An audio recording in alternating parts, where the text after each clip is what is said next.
because what's very interesting, and we just look at the facts as well, right? We're just going like, 75% of women now don't exclusively breastfeed past 6 months.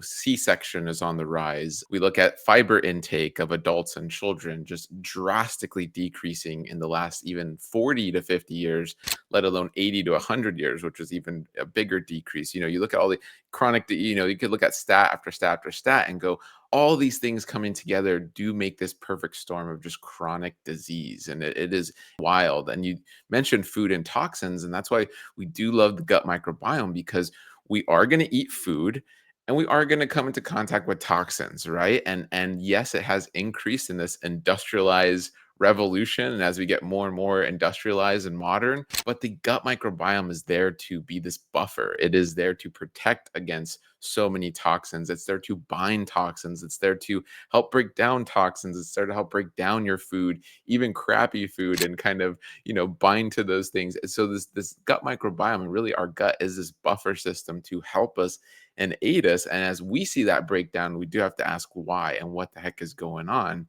Um, in that, I mean, what and there is a massive, like, yeah, gut autism connection, and that is so pertinent and important when it comes to B vitamins and how they're absorbed. I guess if a parent comes to you, what are kind of you doing with that parent and that child? Like, how are you, I guess, walk us through that. Like, mom is concerned, she doesn't know what's going on with her child. Maybe they're having a whole host of symptoms, from constipation to headaches to allergic reactions. Like, take us through that. Like, how are you helping your patients, or what are you kind of doing with the parent and patient? For sure. And what you mentioned, even before we get into like what we do, I think Yeah. it's so important just to kind of linger there for a second on the microbiome and just the environment of the body, right? I mean, the Yeah. body is an ecosystem, and you hit the nail on the head. It's like it's not one thing. And I don't think it's one Mhm. thing. And anybody who wants to minimize it to vaccines or to this toxin or that toxin or fluoride, like that doesn't make any sense. Our body's an ecosystem, and we're very lucky it could handle a lot, right? Just like you said, it can handle Yep. a lot. And I think we need to think about it in that way. You mentioned it perfectly, like where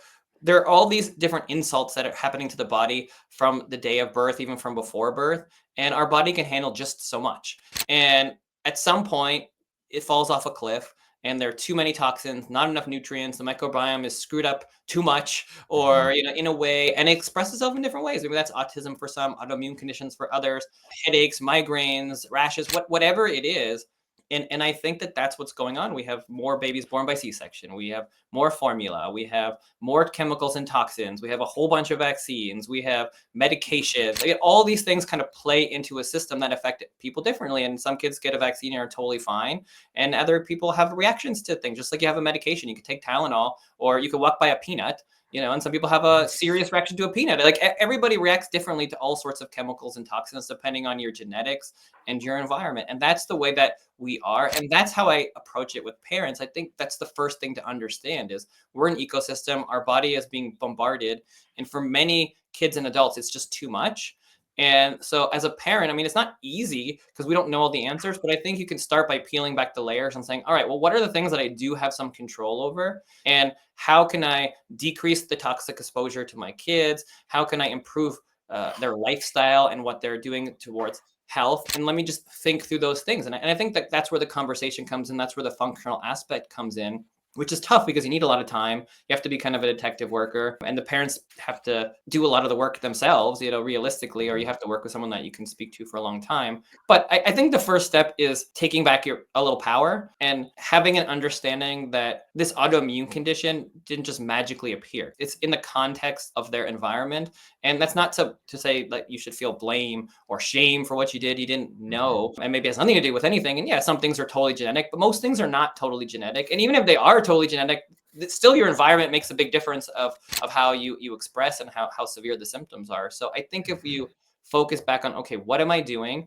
And start to focus on making decisions that have to do with health and wellness, then that gets most parents a long way. And There are lots of gut powders and gut supplements out there, but hopefully this quick analogy will help you choose the right one. When it comes to gut supplements and gut powders, think of your gut as a garden. And in this garden, you can plant seed, you can transplant plants, or you can also facilitate healthy soil so things will naturally grow. What we opt for and what we recommend on a daily basis when it comes to taking a gut supplement is to opt for the supplement that will help the soil be healthy. This is essentially a compost for the gut. This helps ensure your gut soil is healthy, your microbiome is thriving with your own personalized fingerprint in your gut microbiome. If you're taking probiotics and not sure what they do, it's like transplanting plants that belong in tropical South America to Alaska. Sure, you can do it, you can spend money on it and time on it, but it won't last long. Instead, ensure that your soil in your gut, which is the gut structure and gut function that you uniquely have, is ready to facilitate healthy seeds, healthy probiotics coming from your environment, from your food, and so on. That is why we formulated Gut Nurture.